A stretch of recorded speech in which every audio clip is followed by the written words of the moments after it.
Welcome, everyone. Thank you for joining me today. I hope everyone is enjoying the Literacy Symposium. There are so many fabulous presenters and topics to choose from. I am so honored that you're taking some time today to join me. Um, just to give a little bit of background here, I recently received my doctorate from Mount St. Joseph University. Woo hoo. In the last year of my program, I designed and implemented a dissertation research study. And I'm very excited to share this study with all of you during this presentation. This is my first official share out publicly with my research. So I will be taking you through that study. So the focus of my study was on students with significant cognitive disabilities. And to give a little bit of pre-background to that, I work for the Capital Area Intermediate Unit. I supervise a consultant team that provides professional learning opportunities and consultative support to local school districts. And working with struggling learners has always been a passion of mine. I started my educational career as a special educator. And then over time, I became even more passionate about working with adult learners and, of course, literacy. So over the years, I often would receive questions from educators asking for suggestions and guidance. Um, and every so often, I get questions about students with more severe cognitive disabilities. I also have a child with severe autism. And so I've always been interested in his literacy development and really wanted to learn more about how I could help educators that were asking, these questions out in the field. So as an intermediate unit, we service several classrooms of students with various disabilities. And upon informal conversations with teachers, I discovered that they were looking for strategies to implement that could help students improve their reading skills. One area that kept surfacing as a big struggle was phonemic awareness instruction. And teachers shared with me that they were trying different programs and just all types of problems that they were facing. And many of these programs were being used in the general education classrooms, and they were given these to try as well. Many of them would have manipulatives, and they would say that sometimes it was just overwhelming, all of these manipulatives, and would be even very confusing for the students. So, for example, you might have a program that uses chips to represent sounds. And while this often benefits our struggling learners and helps make that sounds like concrete, for some students, that was just even more of a struggle. So a teacher might say, here's a blue chip, and this blue chip, I want you to think of this as B, right? But the student's saying, no, it's a blue chip. So they, very literal thinking, and just really struggling with how do I even manage all these manipulatives. Other programs had maybe no manipulatives and cover just a whole continuum of phonological skills. And so students might be required to do rhyming or count syllables, identify initial sounds, medial sounds, final sounds, maybe segment words, blend those together, and so on and so on and so on. That it was just very overwhelming for students. Teachers lamented that the students were often confused with having this variety of tasks and moving from one task to another task, often within that same lesson. And so I really thought about these issues that I was hearing, and I wanted to design a study that could address this problem and help teachers put something into place that is going to work on phonemic awareness skills, focus with students with more significant cognitive disabilities, and really also build on what the research is already saying, kind of pull all that research together about phonemic awareness and about this population of students. So over this next time together, what I'm going to share with you is that study. And I'm going to share some important background information and the research that I pulled. I will then take you through the study and discuss things like the sample and the setting, the materials, the measures, and what we implemented. Most importantly, I want to share the results because the results were very positive and very hopeful for the future, for future research and possibilities for educators. So first, I just want to start off by considering implications of low literacy skills. So I'm sure we all know it's very well known in education that reading is a critical skill and early reading success predicts later academic achievement. So low literacy skills have several implications, including delayed graduation rates and increased dropout rates, repeating grades in school, unemployment, and fewer employment opportunities, lower job income, and reliance on welfare. Illiteracy is also linked to crime rates, incarceration, and recidivism. And recidivism, if that's a new term for you, is just that likelihood that someone who is in prison would reoffend and return to prison. So low literacy skills are linked to that as well. Now, when we consider individuals with significant cognitive disabilities, it becomes even more apparent that literacy levels can significantly impact their educational journey. Those with stronger academic skills are more likely to secure employment after graduation. Literacy, though, is just not about academic success, but it's also about functional living skills and increased independence. And ultimately, we're leading to a better quality of life for these students. So one essential component of effective reading instruction is phonemic awareness. And if phonemic awareness is considered a strong predictor of later reading achievement and is critical in learning to read. It requires explicit, systematic instruction, especially for novice and struggling learners. For those with more severe difficulties in reading, explicit, systematic instruction in phonemic awareness is essential to progress in reading development. All right, so here's where the fun research comes in. So a hot topic in the field right now that you may have heard is whether to use or whether to not use letters during phonemic awareness instruction.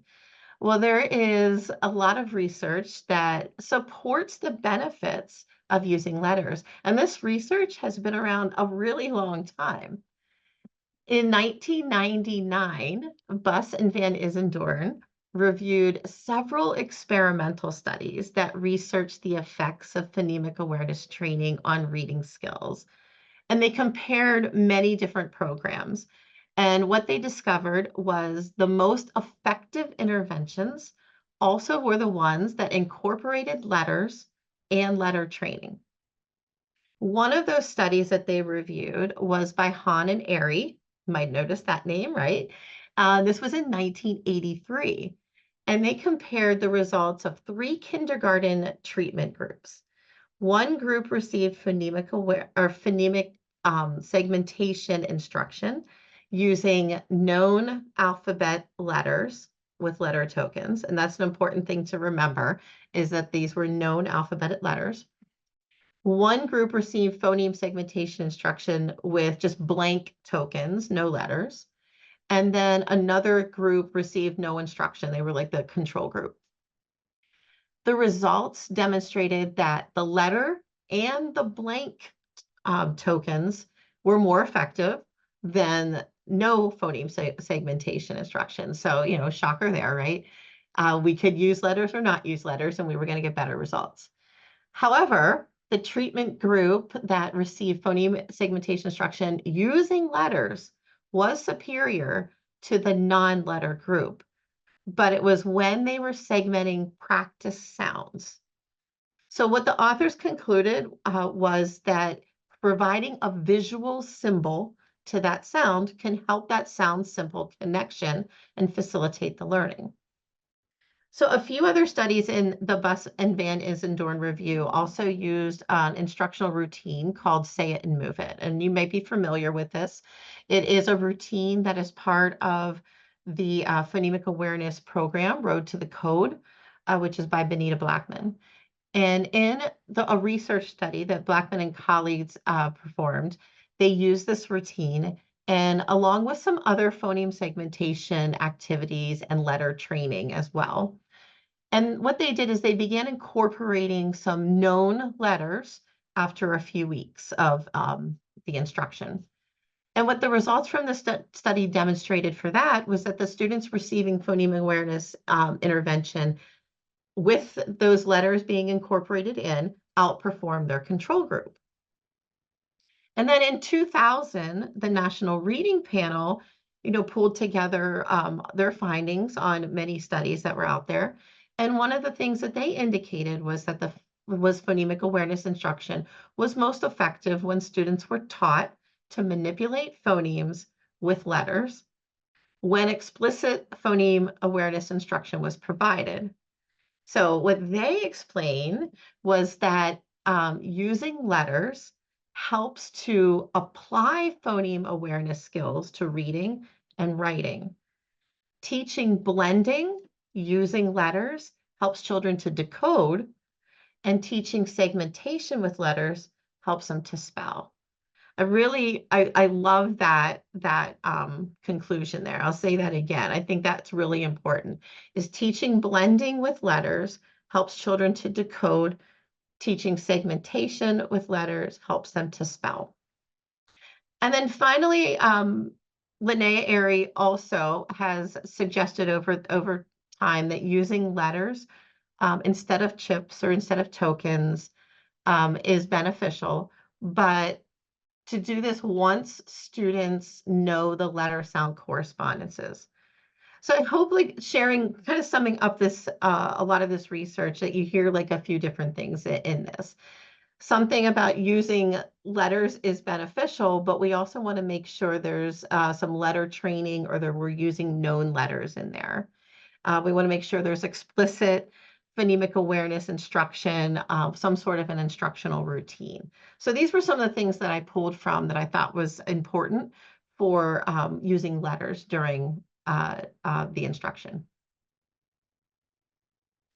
Now, with thinking about students with cognitive disabilities, phonemic awareness instruction, this really shocked me when I found this out, was it has not always been part of literacy instruction for this group of students.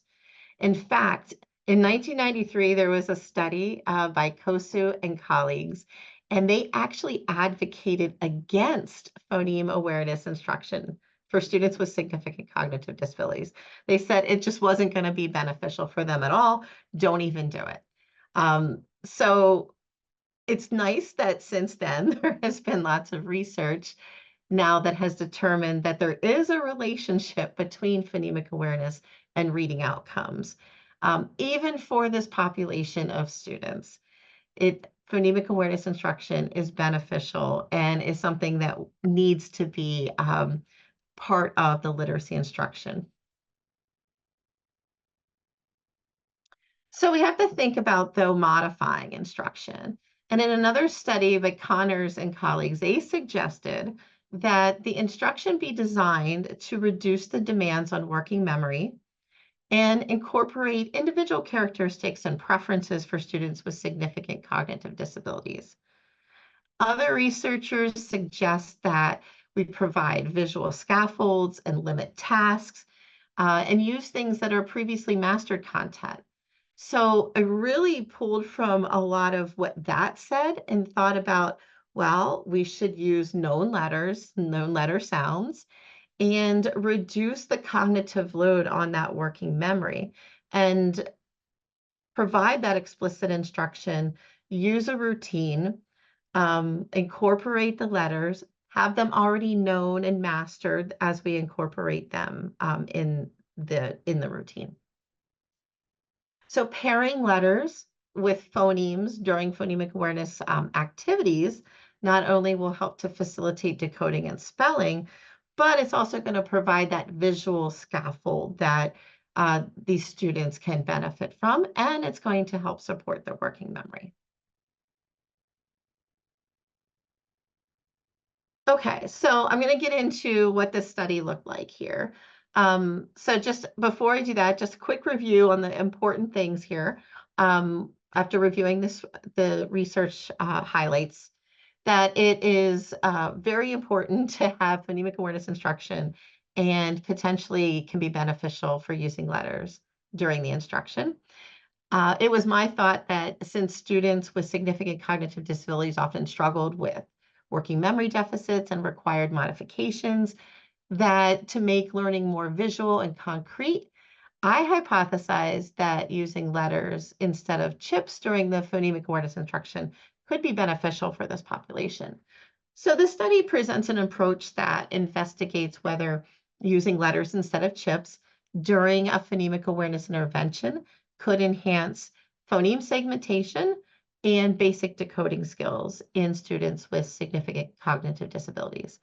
And I purposely focused in on just segmenting and just blending to really narrow those phonological skills down to those most important ones that are needed for decoding and spelling and can be part of an instructional routine and also easily can be measured and monitored. So additionally, the implementation fidelity and feasibility of the intervention was also explored. So I'll talk to you about that. And this was just to determine the overall ease of use in a special education classroom, if this was going to be doable.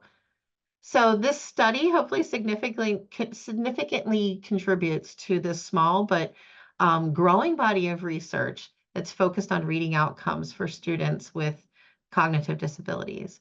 And the findings underscore the practical importance of this area of study, potentially leading to more effective interventions and improved life outcomes for these students. So these were my research questions, and there's a lot of, stuff in here, but to really narrow them down, the first two kind of go together and the last two go together. So the first one I was looking for, is there going to be a relationship between using letters and during this phonemic awareness intervention and their phoneme segmentation skills?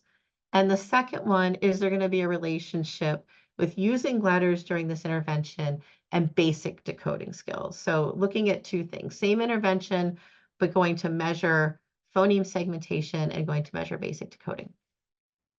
And then the third and fourth question are about that fidelity and feasibility. So the first one, can it be implemented with fidelity in the classroom? And the second one, how will the teacher perceive the feasibility, acceptability? Is this easy to use? Does it need a lot of training, materials, things like that?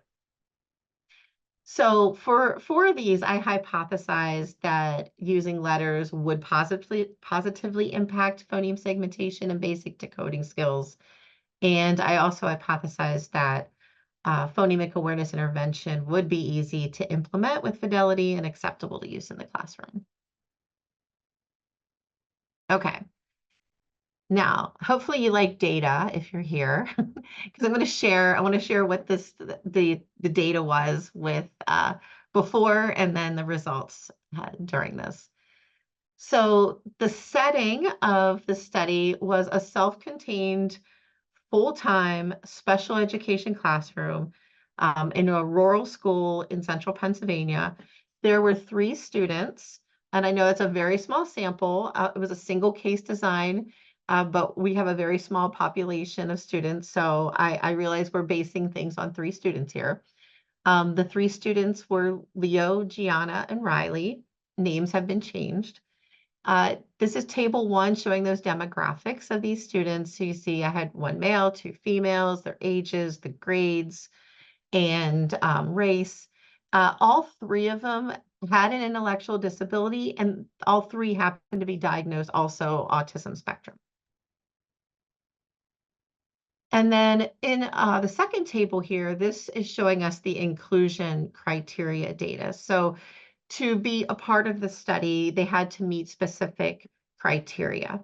So first, and it's not on here, but my first one was I wanted the students to be verbal.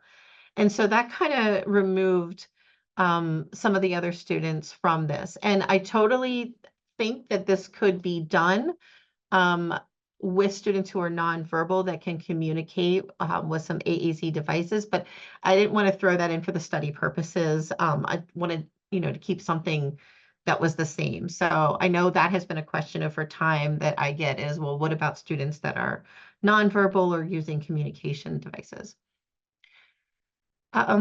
So another part was that the students had to meet specific criteria, right? So they had to show a need for phoneme segmentation, the need for phonemic awareness. Excuse me. And so in order to do that, they had to score a phoneme segmentation fluency score that was below a 40. So we were using a cadence, that PSF measure. 40 is the benchmark at first grade. And you can see on the chart here that Leo was 25, Gianna was 39, Riley was 8. They were all below that benchmark cut.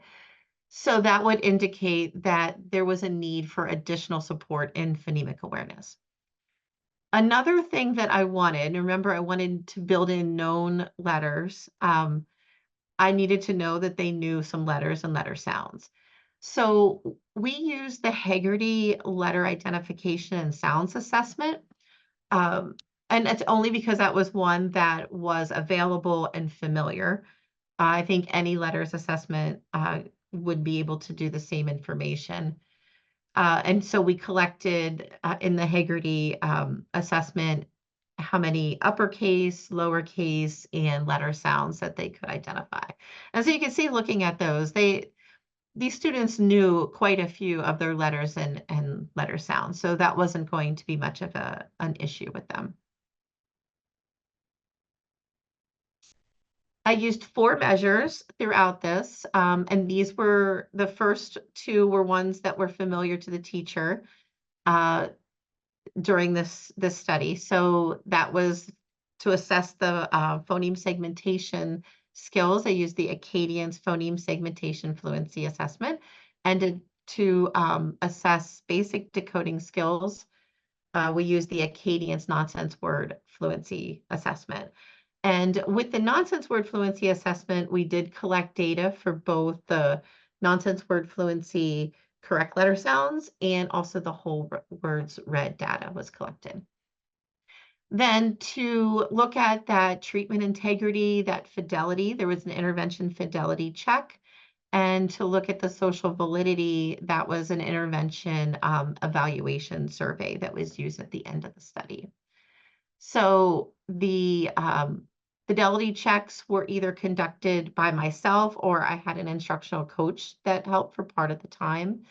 And that was from the beginning, the middle, the end, roughly of the study, just to make sure things were being implemented with fidelity. If there was an issue, those things could be corrected immediately with the teacher. And then the intervention evaluation survey was a set of questions that the teacher would respond to at the end to respond about things about the ease of use and feasibility. And I'll share this a little bit later.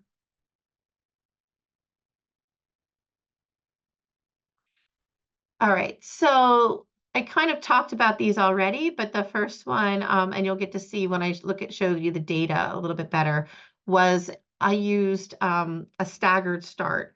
So one student would start the intervention while the others were still in baseline. And during baseline, we're collecting progress monitoring data, even before they have the intervention. And then one student would start. A week later, another student would be phased in, and then another week later, another student would be phased in. During this time, everybody is collecting data, weekly progress monitoring data in PSF and NWF. And again, we have those fidelity checks and then the survey at the end. All right, so here's a snip of what the intervention looked like. So these were part of the procedures. The teacher, the coach, everyone was trained on how to use this, how to administer the assessments. Um, that part was all covered before we even started the intervention. The teacher was trained, she delivered the intervention, and she used a modified version of the say it and move it instructional routine. And so it's based on that routine that's in Road to the Code, but then we built off of that to make it, more build in the letters, added more to the script, kind of modified some of the things that are in the image that you see on the right, the actual routine that the students use. So the what you see on the left is the actual script that the teacher had to follow. And within that script, we had to know that, the students' words that they were going to be focusing on, there was a set of 8 to 10 words, and those words all had letter sounds that they already knew. So you don't see those on there, but that was something that we established beforehand based on what the letters and letter sounds that they knew. They had a set of words that they would be able to focus on. And during that, there was approximately like 6 letters or letter sounds that were given at a time. Also within the script, there was an error correction part that we built in to the script that we could use if the teacher needed. The script goes through a review section that you see here. So that would allow the teacher to review that letter beforehand just to make sure that they truly do know the letter before they jump in with the routine. And then the next steps, there is an I do, a we do, and a you do. So there was lots of modeling that happened with the teacher doing it. Then there was some practice with the student and teacher together. And then the student was able to perform some on their own. And what it looked like was what you see on the right. The student received this simple sheet, and it was in a sheet protector. They had magnetic letters and a dry erase marker. That's the only things that the student needed. There's this large circle. The magnetic letters would go in the circle, and there was about 6 magnetic letters that they were giving. Again, all ones that they were known, all the ones that they just reviewed. And the teacher would give a word orally to the student, and that student would repeat the word. And then they would begin to segment the sounds. And while they segment them, they just pulled those letters down into the boxes, right? A simple routine that many of us have used in the past. Letters, pull them down into the boxes. And then they had this arrow to show them to blend from left to right, to blend those sounds together to repeat the word. And then the final step was then the students wrote the letters on the line and then blend the word back together. Very, very simple. And that was the routine that they used every day for about 8 to 10 words. Teacher would model 1, 2 if they needed to. They would do a couple together. And then when the students were secure, they gave about 8 to 10 that they could do on their own. Again, giving a word with the letters that they've already known, pulling down, blending it, and writing it. Something also to note was we built in a reinforcement. So stickers were popular with these students. And so after they completed the intervention, they all got a sticker to put on their hand, and they were very happy with the stickers. So you could use any, of course, any type of incentive that works for your students, but they loved the stickers. So when looking at the data, this is the analysis that I use. I'm going to really only talk about one of these, but just to show you, it's a visual analysis approach that was used in the study where I identified the level, the immediacy of the change in data from baseline to the intervention. We looked at the trend, the variability, the range in data points. But this last one is the P&D, and that is the percentage of non-overlapping data. So that was calculated as a way of determining the effectiveness in the intervention. And P&D is commonly used in single case design studies like this when there's little overlap in data. And so what I mean by little overlap in data is when you have data that you're collecting in baseline before the intervention happens, you want the data to, show an increase. And if that data is overlapping with your baseline data, that's going to be show up in that was it effective or not effective. So we calculate the percentage of that non-overlapping data to show that this intervention, whether it was effective or not. Okay, so this is the part I'm really excited to share is what these results look like for these 3 students and tell you a little bit more about them.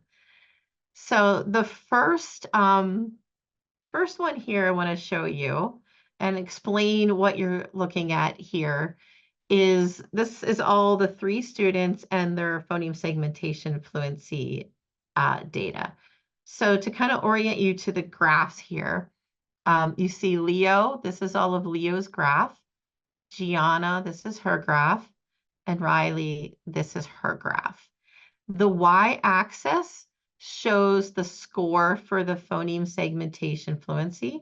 And this x-axis down here is the weeks of intervention. So data were collected each week on each student. And as I mentioned, there was a staggered start. So you see this dotted line is our baseline phase line. Everything to the left of that line was something collected, was a data point collected in baseline. So that means the intervention was not occurring yet. We were just collecting progress monitoring data. So Leo had 3, Gianna had 4, and Riley had 5. As we said, we staggered them in and started the intervention one at a time. Everything to the right then was a data point that was collected during intervention. And so here's Leo's intervention response, Gianna's response, and Riley's response. Okay, so if you take a look at the PSF data, you can see that beforehand, Leo had 3 data points. We phased him in.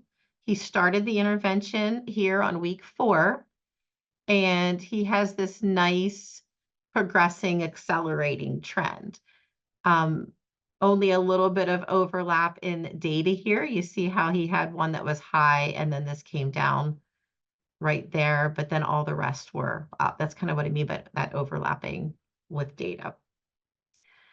Gianna had 4 in baseline, and then she has this nice accelerating little bit of variability, but all show that there was immediate response in her phoneme segmentation skills. And then Riley down here, she was started our weakest. She had an immediate response to the intervention and a really nice accelerating trend going on here. Okay, so I'll show you the others and I won't have to explain as much. So you they all follow the same type of a format. So here is the nonsense word fluency correct letter sound data. Again, same intervention. We're collecting phoneme segmentation fluency. We're collecting nonsense word fluency.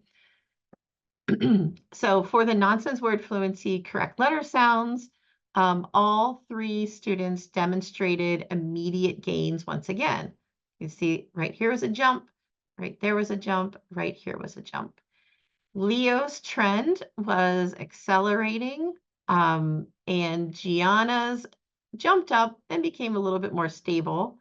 Riley, on the other hand, she had an immediate and then started really moving along here. A little bit of variability here, but what's interesting to see is she started low. She had some variable baseline, but she was our weakest. She actually outperformed the other 2 in that correct letter sounds. And then for whole words read, both Leo and Gianna made gains, nice accelerating trend going on, a little bit of variability with Gianna. Riley, on the other hand, did not show any gains. She just had this one little one that she got here, but overall, she did not show any gains for reading whole words read. But overall, looking really, really positive over these total 12 weeks where the intervention, again, only occurred in part of that time. So some things to note, some anecdotal information that you don't see on here, kind of behind the scenes stuff, um, where when looking at these graphs, you don't always necessarily see all that stuff, but can kind of explain some of those variabilities. So Leo, right across the top, always willing to participate. Rarely had any behavioral issues, anything unusual. He was always ready to go with a smile. Gianna, on the other hand, she often had behavioral issues. She often made noises. She tried to escape from the lesson. Sometimes she'd get up and just start running around the room, needed redirected a lot. She might have started off as more of a stronger um, participant, but she also struggled a lot because of some of those unusual type behaviors. And Riley, she is actually my favorite. Like I said, she started off the weakest. Riley hated reading, like hated reading. She would often cry. She would try to get out of the work. She responded really well to receiving the stickers as a positive reinforcement. That really started to bring her in. Um, but what was interesting with Riley was as her skills started to improve, so you can see as that intervention happened on here, she started to improve. She started to improve. She began to feel like she could do it. She began to like reading. She wanted to come to reading. And she really got excited about the data when the teacher would, share the number. She understood like that number had to get higher. And she's like, put it in the computer, put it in the computer because she wanted to see those results go up. And I think just that change in that attitude towards reading, I think really helped. And it was just that one thing she needed to get started. I look at her whole words read data and say she just needs more time. This girl, she's going to get there. If we continue on this path, what we've seen so far with her, this whole words read is going to come along. She's going to get there. So she's my super success story, just because how can you not with a change in attitude and reading like that? All right, so I'm going to show you this data in a little bit different way too, just to kind of um, reinforce some of this. So looking at the first research question, which was all about the phoneme segmentation skills. And I'm not going to go through everything on here because there's a lot of stuff we don't need to talk about. I'm really going to focus on what's in the first and the last box here. So the median was calculated using the last 3 data points. And we look at the last 3 data points in baseline and then the last 3 data points in the intervention and kind of compare those. Because you can have ups and downs in your data, but looking at that median of both of those gives it more of a fair comparison. And so the benchmark we know is for PSF is 40. We can see Leo's, this up here is Leo's. He started in baseline with 25, he ended with 57. Gianna, 38, ended in 59. Riley started 10, and in 42. So all 3 of them hit and exceeded that benchmark in this short period of time, which I think is just amazing that happened. The effectiveness, that looking at the P&D, that percentage of non-overlapping data helps us look at that effectiveness. If we score a 90% or higher, that's saying that the intervention's highly effective. And 70 to 90 indicates that it's moderately effective. So you can see 89, it was just on that cusp, so it's moderately effective, and for Gianna and Riley highly effective. For the second research question, looking at nonsense word fluency, correct letter sounds to look at that basic decoding skills. The median here, again, with the last 3 data points, we're looking for a 58 for that score. And Leo started with a 16 and got to a 32. Gianna a 20 to a 33, and Riley a 22 to a 47. So a lot of gains made from all 3. None of them hit that benchmark of 58, but I'm really pleased with how the intervention was working for them over that short period of time.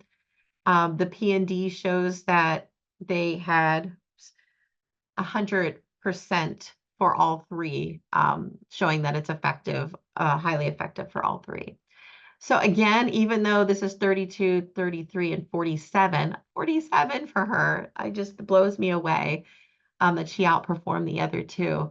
I think more time in this intervention can definitely help. And then whole words read, the goal is 13. And so we started at 3 and hit 10. Gianna started at 5 and hit 10, and Riley 0 and hit 0 still. We're still there. And so that says that for Leo, it is moderately effective. For Gianna was moderately effective. And for Riley, it had no effect.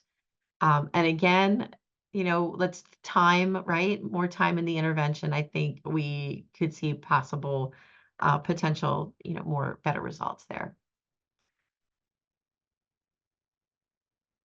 Okay, so for the third research question, we were looking at treatment integrity of the intervention. And so we looked at the 3 fidelity checks that were performed. And so this table shows the attendance and the treatment integrity data.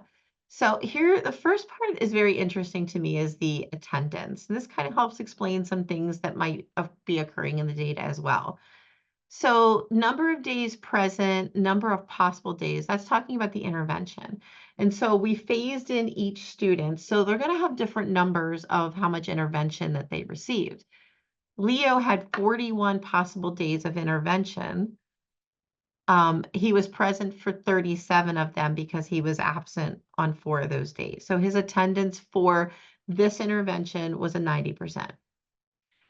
Gianna had 36 possible. She was there for 28. She had the lowest attendance, 78%. And Riley was there 100% of time. She had 31 days possible and was there for all of them. And again, look how Riley's data was, right? She made such great gains and she was 100% attendance. So I think that kind of plays into it. The fidelity checks was based on was the teacher, implementing the parts of the intervention that we had laid out.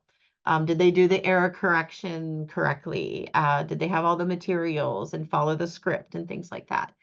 And so all those things were checked. We had 100%, meaning she was perfect all the time, except for this first one right here. And I say first one because this was actually the very first fidelity check that was done. And so there was some things in there that were off.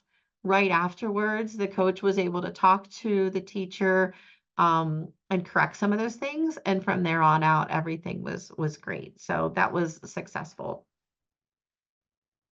And I just mentioned those things, looking at how the attendance varied and that there was a high fidelity of implementation. And we talked about the behavioral part earlier, how that can play into some of this. For the last research question, we're looking at that social validity of the study. So there was a survey, the teacher had an electronic survey. This is the table that kind of pulled those results together. 10 simple questions, all about, did the training you received before you began the intervention prepare you for delivering the intervention? All about the training, all about the ease of use, ease of implementing, how likely you are to continue, things like that. And so the teacher scored 3. It was a scale of just 1 to 3, and scored a 3, the highest in every question. And so this is kind of telling us that, at least for this teacher, that she thought this was feasible to use in the classroom, something that she could easily implement. And I can tell you, based on conversation with the teacher afterwards, she did. She thought it was very easy to implement, and she did want to continue it after the study. The study ended in December. It was just this past fall. And when I had talked to her in January and February, she was planning to continue and do this study. So I would love to see what those data results are at the end of the school year. All right, so let's take a look at just these overall findings now. So as we pull this together. These overall findings to me suggest that students with significant cognitive disabilities can make improvements in their phonemic awareness skills when we use an explicit instructional routine.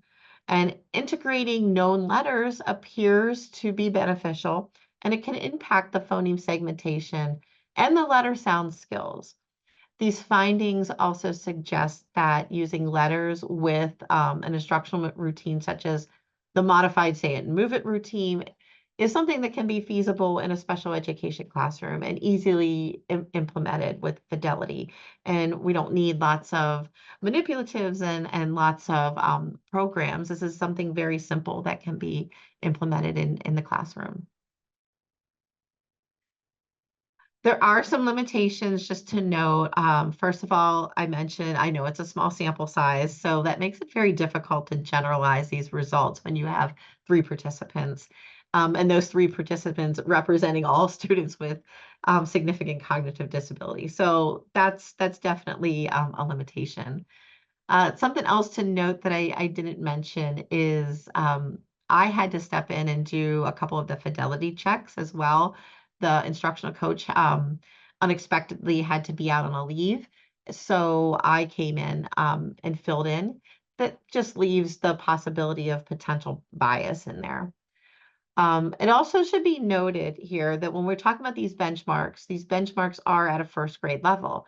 And as you saw in the demographics, the students were a second grader, fourth grader, and a fifth grader. So they were definitely below, and we want to get them to that benchmark for sure. But it's questionable as to how much growth really is adequate growth when you're behind that many grade levels, that far behind. We have a fifth grader that's trying to meet first grade benchmarks. Is that adequate growth? Or we're happy with the growth we're making, but should be making more growth. So what is that adequate growth? And just thinking for implications, future research, um, it should be really just noted that teachers can use evidence-based practices um, with modifications. They can be effective for students with significant cognitive disabilities.